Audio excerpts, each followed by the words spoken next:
I'm your host, Grayson Brulte. Welcome to another episode of SAE Tomorrow Today, a show about emerging technology and trends in mobility with leaders and innovators to make it all happen. Last week, we spoke with Volt Post's James Everly about how lamppost chargers are expanding curbside EV access. It was a great episode, so be sure to check it out. And this week, we're absolutely honored to be joined by Qnovo co-founder and CEO Nadim Maluf to discuss battery intelligence software. We hope you enjoy this episode. Nadim, welcome to the podcast.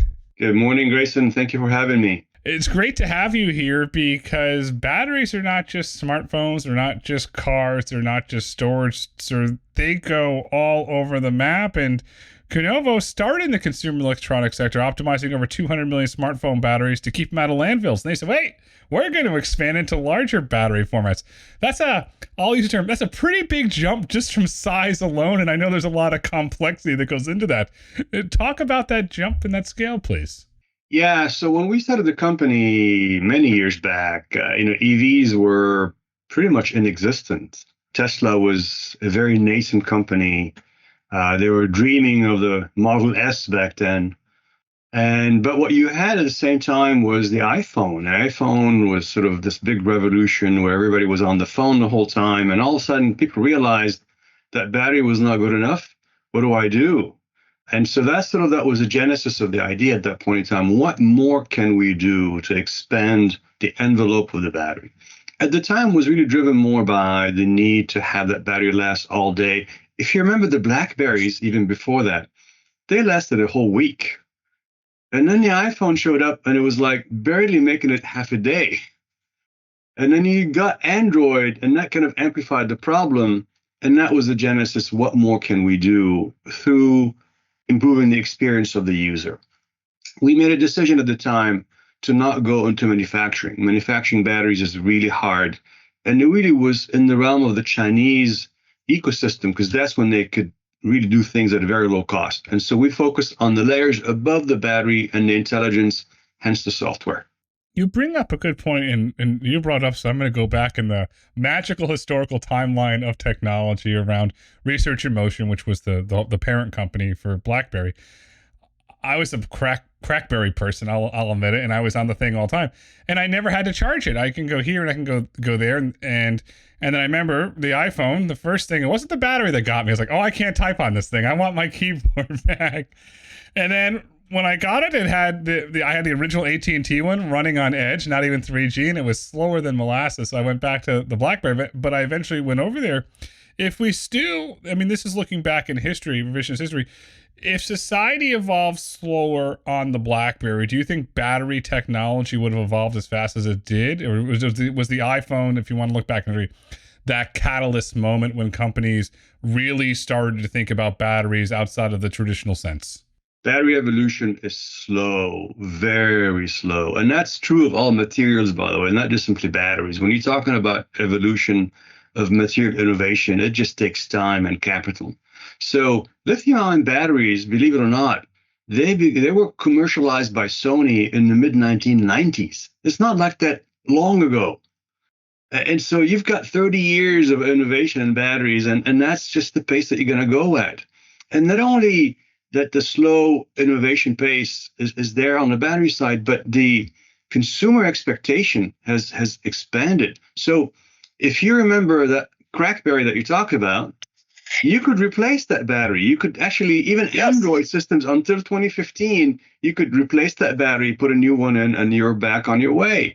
And iPhone changed everything. iPhone said, no, you can't do that anymore. We're going to actually make the battery integral part of the phone, and you can no longer change it. And then the dynamics changed, and the battery guy said, oh my gosh, what am I going to do now? I'm stuck. I got to make sure the battery is as good as the display, as the CPU, as every component in the phone. And that was a very tall challenge.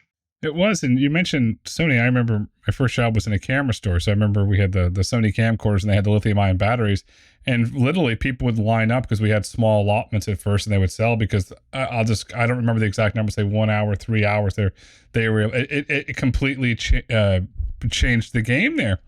And so you're seeing this, and then you're right, with the iPhone now, it's sealed. And so you're seeing all of this change, but as battery technology changes, consumer habits change, there's a common denominator that runs across all this: software and optimizing the battery so it's not running at 100% all day. It knows when to grab juice and when not to grab juice. When did software historically really enter the picture? I would say seriously, probably in the last part of the last decade. So around 2017, 2018, it really, the big OEMs and the phone makers and ultimately the car makers began to look at software as like, I need that. I can't get there. Along with that, you've seen probably another trend. Look at your phone size today versus the phone size 10 years ago. It's bigger. Why is it bigger? The battery. Yes, people will hide behind, oh, we're getting older and we need a larger screen. But no, sir, you're correct. It's the battery when you read the data. It's the battery. It's the battery. But that goes back to software, because last year you wrote a really brilliant blog post. It was titled 2025, It's the Time We Execute, where you, in that blog post, you emphasized the fact that the industry has to deliver, and why, which we talked about, scalable software is one of the keys to scaling. Why did you decide to write that then? Because your post was right, but what was that trigger mechanism? You know what? I got to go public with this. Yeah, absolutely. So before I kind of get to the answer, because that's going to kind of shift the tone to automotive and cars, and that's where the big scale is, I want to just sort of leave one last thought on the phone business, on the phone side of it. Your phone battery today, you get a warranty for 1 year. And most of us today don't use the phone for 1 year. It lasts typically way more than that. And so the Japanese, and kudos to them, who are very environmentally conscious, and one of our biggest customers, said, hey, 1 year is not good enough. And we said, we can give you 4 years on the batteries through software. So now the phones in Japan, like Docomo and others, you get 4 years of warranty on the battery. And so that you can see the transformation of what software can do begins to trickle down to the day-to-day user experience. Back to your question. We're in a big transition today. And over the last decade, and perhaps for the next decade, a very big transition to electrification. And been a lot of promises made on what the battery can do and cannot do. But if I reflect on the last 24 months, we've had some major setbacks. You got Northvolt in Sweden that went bankrupt. And just a quarter ago, GM, Stellantis, Ford, and many others. I mean, I was just asking one of those ChatGPT collectively, what was the total write-off of those companies? And it came up with like $70 billion write-off.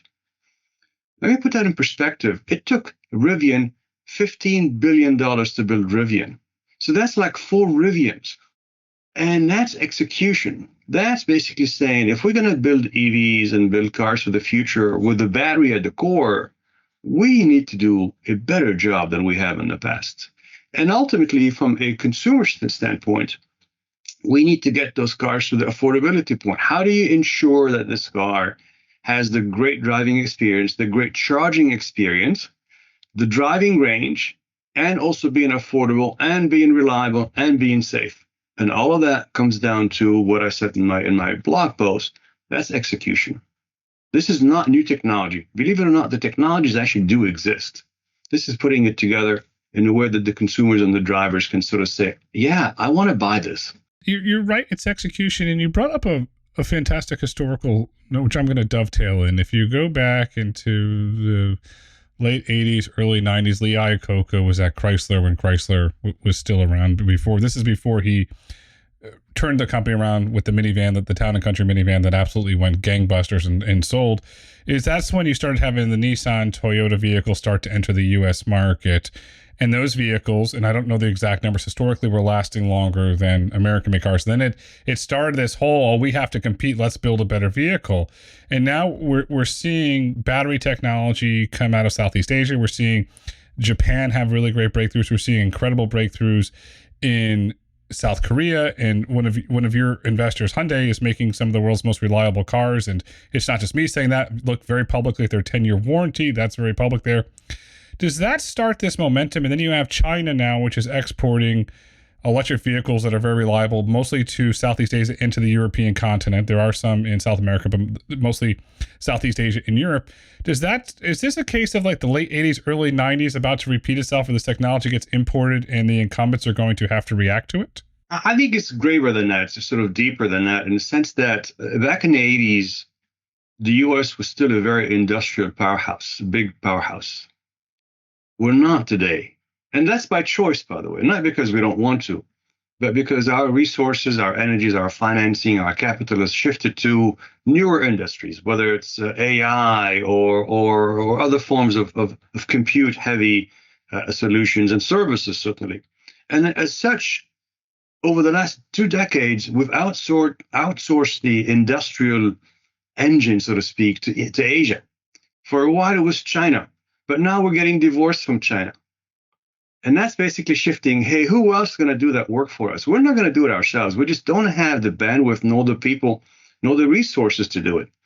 And so we're saying, hey, our partners, our allies are going to do this for us. It's not China anymore. It's going to be Korea. It's going to be Japan. It's going to be perhaps Mexico and Canada to a lesser extent.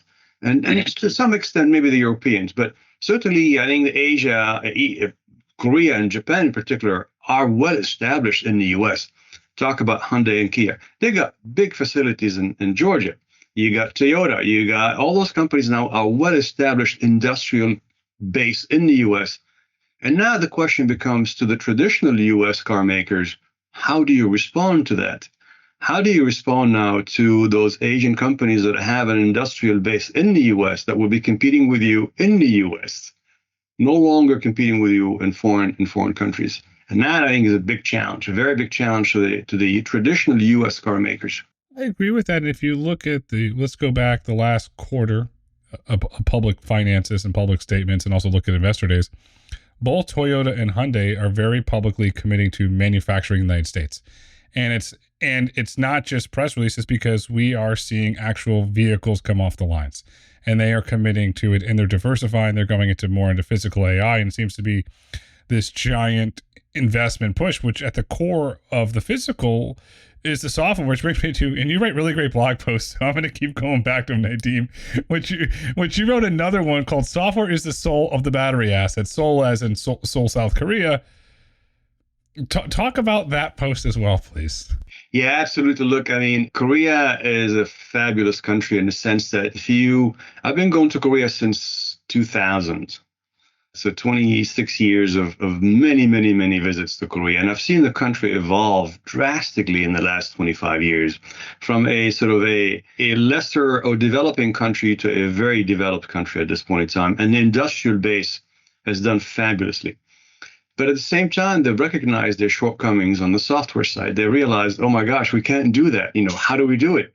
And kudos to them, they've opened up and said, we need to have partners. We need to work outside of our older ecosystem. And sort of hence, our relationship with Hyundai, and not only Hyundai, I think the whole Korean ecosystem is something that we understand and like a lot. And so as such, sort of you look about the transformation they're thinking, and says, hey, Korea needs more software in the cars. And software is not just simply batteries. We can talk about software-defined vehicles. We can talk about a whole bunch of things. That's just the whole, a chapter of its own right. And so the recognition of software and its power is really cool. But at the same time, a recognition that they don't have it all in Korea. People don't realize how tiny Korea is. I mean, Korea is 50 million people. That's like just a smidgen bigger than California.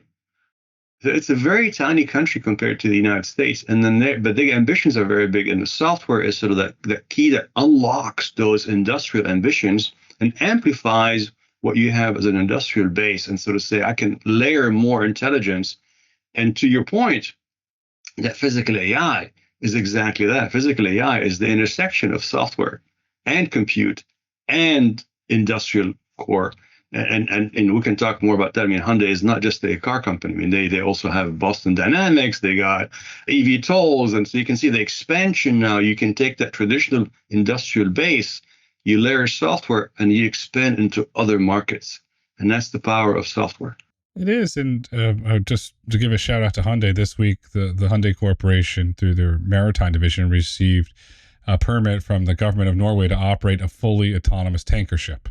And they received a certification. So it's not, for the audience, Hyundai's not just, as you think, Kia making vehicles, owning Boston Dynamics. There is a heavy industrial division there as well that's doing really great things. And again, it's to software. But let's shift back to the car side, because Kia recently this week had an investor day.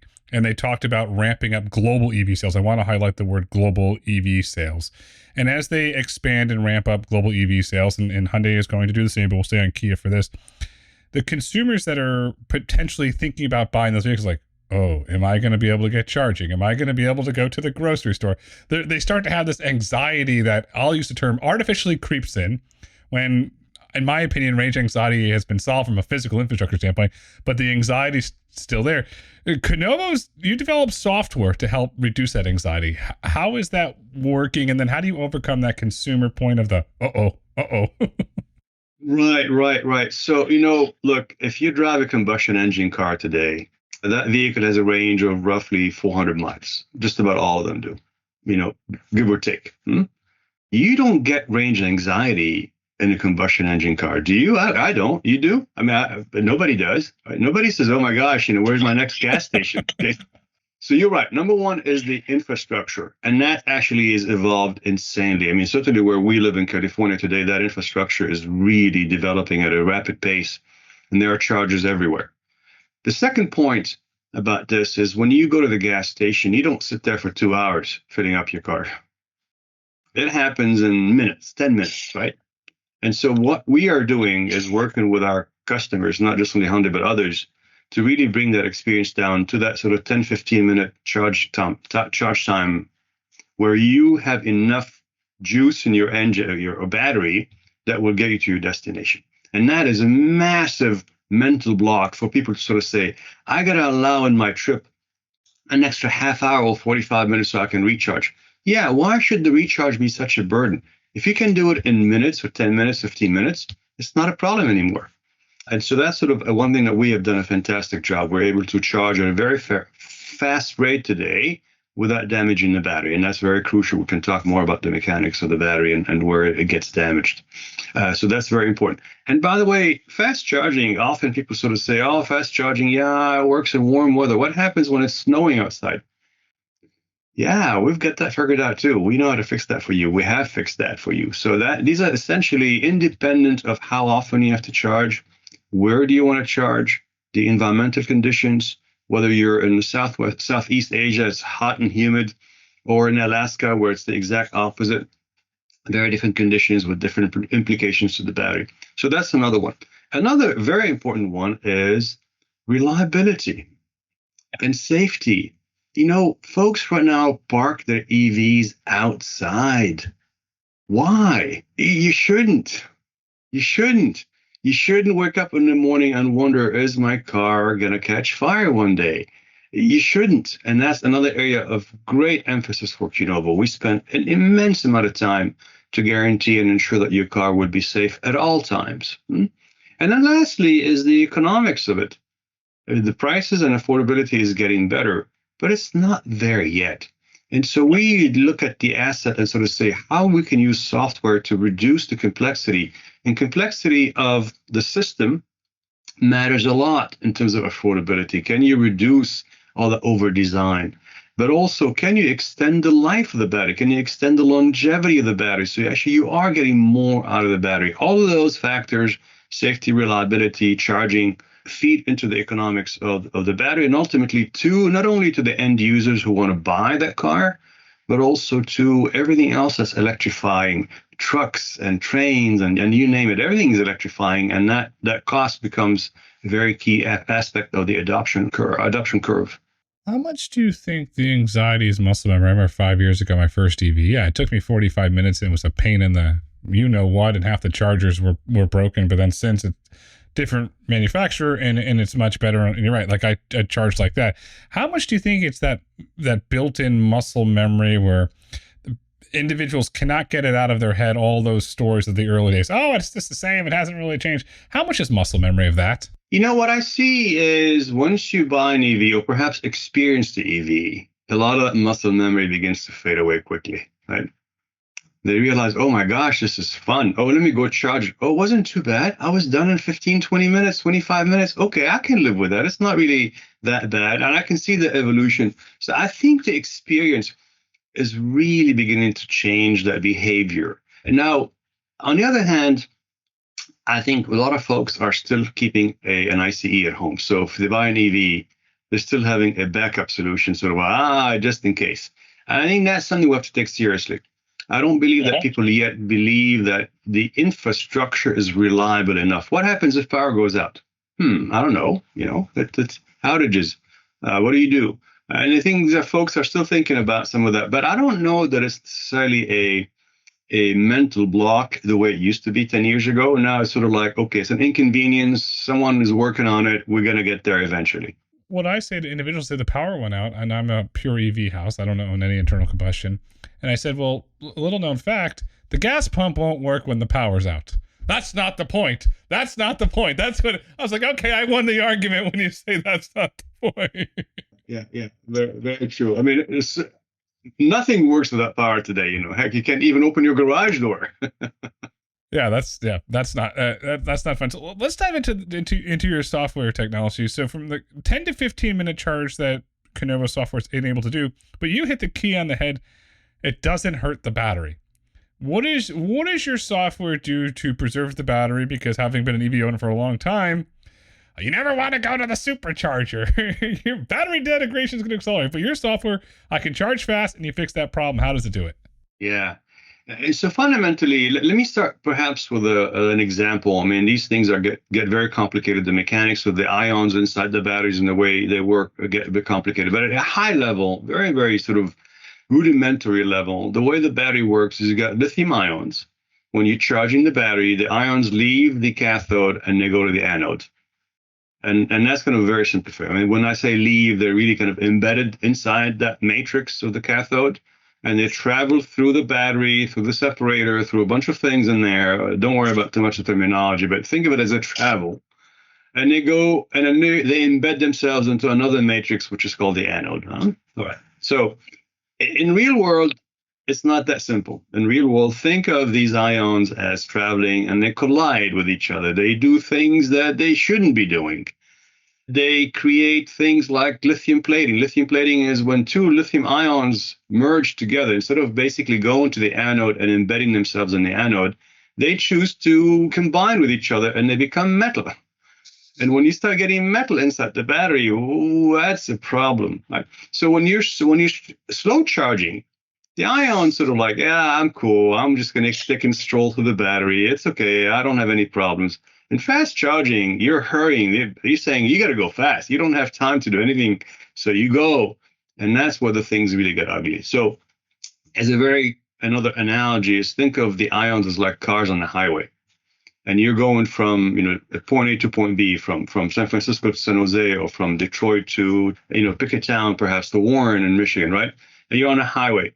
And the more cars you have on the highway, which is basically means more capacity in the battery, and more charging, faster charging means the faster they go, the more likely you're going to have accidents.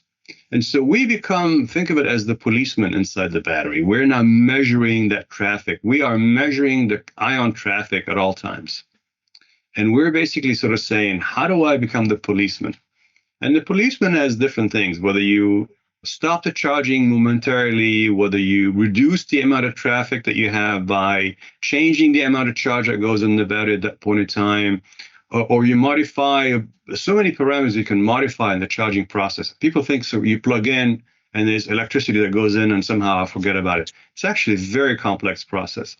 And so we tailor in a very dynamic way how the charge is put into the battery in a very dynamic way, literally millions of times every charge cycle.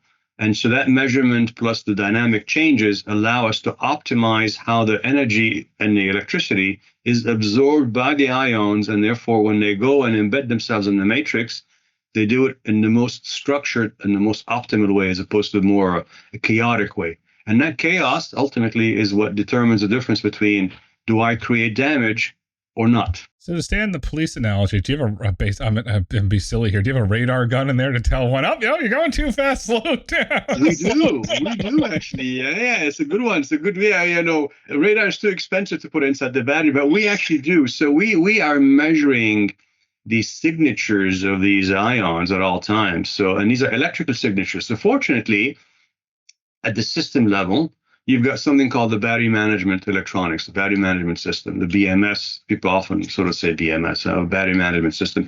And they're very sophisticated analog electronics and digital electronics, so compute power, that's measuring the voltages and the current values and the temperature values of all the batteries in the vehicle. And we tap into that. We are sampling these values at a very high level. So we're talking, every thousands of times every second. And so you're measuring these values, and that's the radar gun. That's basically the signature. And sort of say, what am I making out of it? And it's not just simply at that moment in time that you're making that measurement. You're also looking at that measurement in the past, a cycle ago, 5 cycles ago, and what's happening. And you're comparing and sort of say, do I see differences? And those minute differences could be an indicator of, do I see some early aging that is not necessary? So all those are the very sophisticated compute and algorithms and models that give us that insight, that radar gun equivalent that says, yeah, I think I can detect really what's going on inside without cutting that battery open. So you're looking for patterns, you're looking for anomalies. How do you alert a human that there might be a potential issue? Who do you alert the driver? Do you alert the OEM? How does that... I'll use the term an early warning system, because it seems that by implementing, I'm just calling it early warning system, you can save a lot of money, potentially a lot of lives, and also improve the overall performance of the product. Yeah, it's a great question. So with our customers, certainly on the EV side, nobody wants to sort of have those sort of check engine lights the whole time, especially if it's a minute issue. They don't want to have a check engine light. And then you take it to the dealership, and the dealership says, I don't know what's going on here, right? This is massive frustration, right? Massive. You can't do that. The car has to be intelligent, full stop. It has to self-heal if it can. And that's exactly what we do. So when we detect those early signs of potential degradation that is not necessary, we would actually control the charging. We do take over the charging process. And we will make minute changes and behind the scenes that are completely opaque to you as a driver to mitigate those early signs of degradation. So think of it sort of like, you go to the doctor says, oh, your blood sugar level is going up, tiny amount. Okay, so maybe there's a machine that kind of automatically kind of gives you a little bit more insulin without you kind of feeling any effects, very tiny amount. So that's sort of the same thing. We can mitigate that aging. If we catch it early on, we can make some minor adjustments to the charging process that are imperceptible to you. So for example, we might slow down the charging by a few seconds. A few seconds are imperceptible to you. But from a battery perspective, they are amazing what it does to mitigate and reduce the aging process. And we do that. We will not alert the OEM or ultimately the user of the driver unless there's something absolutely catastrophic that's going to be impending. We believe that perhaps there's a failure that may happen in the next few weeks, and that's when you issue the DTC code, basically, so the check engine light that says bring your car in. But you're talking now about really very small rate. These are 1 in 100,000, 1 in a million cars, perhaps, or even less than that, where you might have those issues. Otherwise, that charging experience is we can control it such that you will get the longevity, you will get the charging experience. We will make the adjustments on your behalf without you necessarily having to think and worry about it. It seems with your fully autonomous system, from a business standpoint, if I'm the manufacturer of the EV, you're going to save me a lot of money. And you're going to save me a lot of headaches. Yeah, so I won't go through the details of the names, but one of the biggest things that our customers love about what we have is the warranty. So all of those reflect the warranty cost, and every OEM has to allow right now a very significant percentage of their revenues to allocate that to warranties. If you cut that warranty by a factor of 2 or 3, not talking factor of 10, just a factor of 2 or 3, which is very doable. We know we can do it. The impact on the economics and therefore the affordability, all these get passed on to the driver, are phenomenal.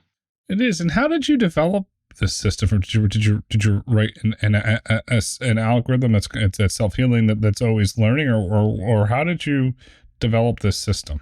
So back to the phones, right? So phones is where kind of we learned all those sort of tricks of the art. And when we began working on EVs, people said, what do you know about EVs? And the phones, that's all you know. It's like, no, we've learned a few things, trust me.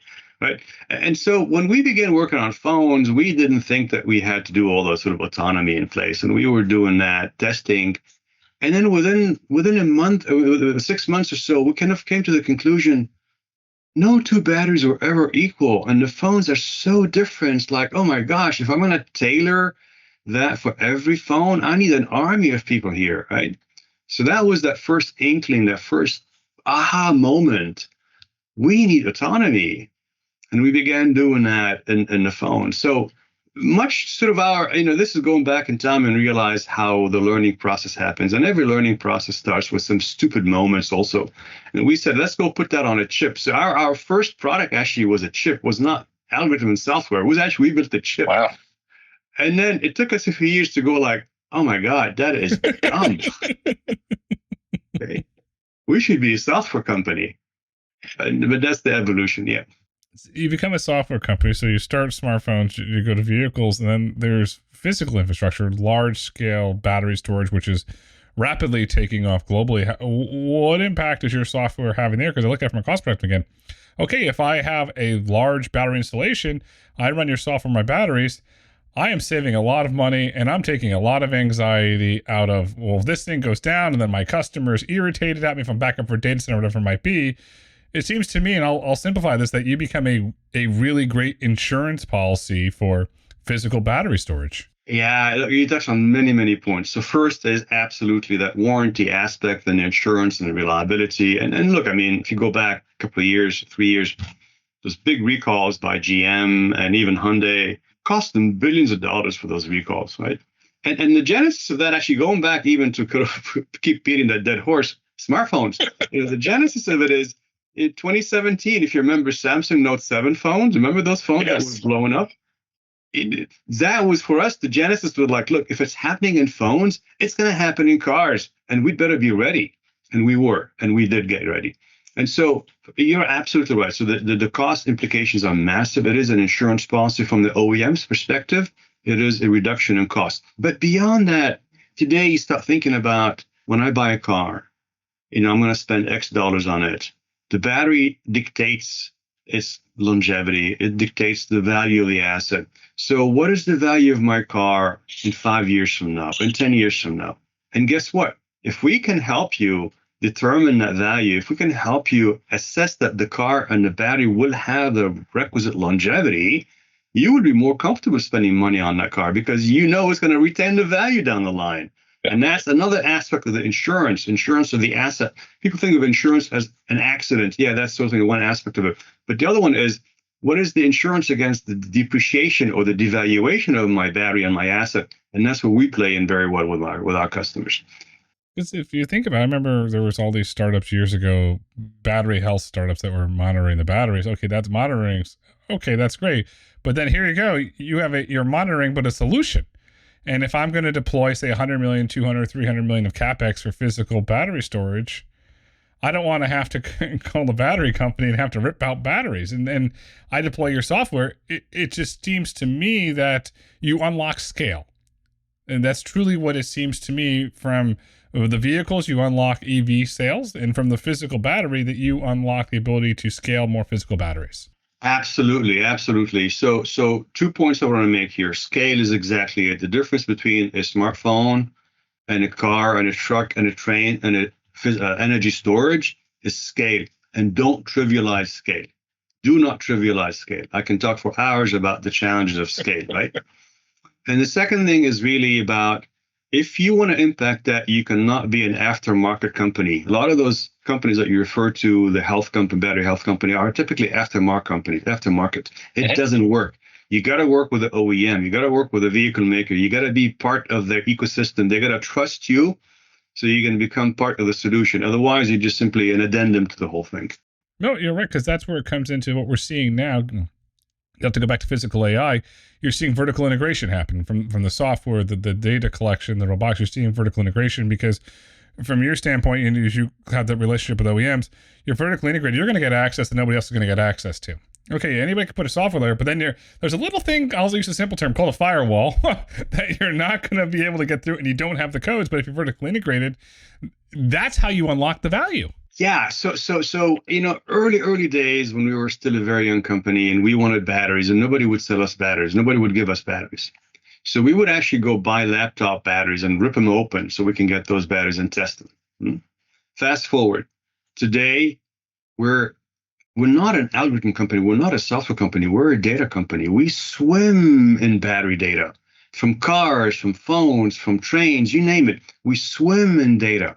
And that's ultimately where you begin to unleash those insights that we're talking about. If you don't have access to that data, the firewall you're talking about, there's a firewall between you and the data, all you have is ideas. And ideas lead to trends, because we covered smartphones today, we covered electric vehicles, we covered battery storage. What's the next big trend in electrification? You're swimming in a sea of data, Nadim, so I'm sure you've got some ideas of a trend that might evolve. What are the next big trends that we should be watching for in electrification? Yeah, so oh my gosh, the last couple of years, of course, everybody's going after AI, huh? So AI is big, hot, billions, hundreds of billions of dollars going into the infrastructure. And if you think about those data centers, they got multiple layers of power redundancy. They got main power, you got generator power, and then right next to them now they're building those gigantic energy storage facilities, gigawatts, right? Let me put things in perspective. Each one of those facilities is like worth 100,000 cars, if not more, right? Just one big battery, and that reliability, that safety, the cost, the uptime, the upkeep, the maintenance, the verification is going to last for the next 15 years. These are non-trivial, right? So the economics now take a very, very different twist. And for the cars, like, look, I want to make it affordable. Can my monthly payment be within my means? When you talk about data center, where now you're talking about billions of dollars of deployed assets, that's a very different discussion with those operators and investors, of course, who are putting the facilities in. So we like that a lot. Ultimately, if you think about batteries, they're going everywhere. I mean, you're seeing e-bikes. Who would have thought that e-bikes would become so popular today? I mean, we got a high school down the road from us, and now I see half of the students are on e-bikes every morning. That wasn't the case 5-10 years ago. And so you've seen that battery is going to be so pervasive. And if you, and of course, the biggest hot thing right now in media is humanoids and robots. What do you think? They're going to be connected and tethered to a wall? They're not. They're going to be just, drones. All those have to have their own power source. And that's essentially how we've redefined the word mobile. When we think of mobile, we think of smartphones. Well, that's really not true. Mobile right now is essentially anything that needs to have its own power source, because it needs to roam, it needs to move, it needs to be unconnected to the wall, to the socket. And that's essentially meaning everything today that's being intelligent has to have its power source. When I was much younger, people would sort of say those folks who made a lot of money in the gold rush were the folks who sold axes and picks. Well, what's the axes and picks of the modern age? I see it as really the battery, because that's sort of like fundamentally the engine that drives the innovation of all the new compute powers. It's what's powering it. The biggest trend that I've seen, zeros, because the numbers are only getting larger. That's the trend that I see. All of a sudden, wow, you can add that many zeros to this. Wow, okay. And then and it's like, oh, a billion's the new million, and we're just keeping adding zeros. And Nadim, this has been a fascinating, awesome conversation. As we look to wrap up today, what would you like our listeners to take away with them today? Embrace your batteries, ask a lot of tough questions, be inquisitive, demand a lot, because if you don't demand a lot of us, we're never going to deliver. I like that. I like to ask questions, so I will say that is the key takeaway here. Ask questions. You never know what you're going to learn. Today is tomorrow. Tomorrow is today. The future is Qnovo. Nadim, thank you so much for coming on SAE Tomorrow Today. Thank you, Grayson. Thank you, SAE. Thank you for listening to SAE Tomorrow Today. If you've enjoyed this episode and would like to hear more, please kindly rate, review, and let us know what topics you'd like for us to explore next. Be sure to join us next week as we dig into the emerging humanoid robotics market and what it will take to make humanoids viable in the real world. SAE International makes no representations as to the accuracy of the information presented in this podcast. The information and opinions are for general information only. SAE International does not endorse, approve, recommend, or certify any information, product, process, service, or organization presented or mentioned in this podcast.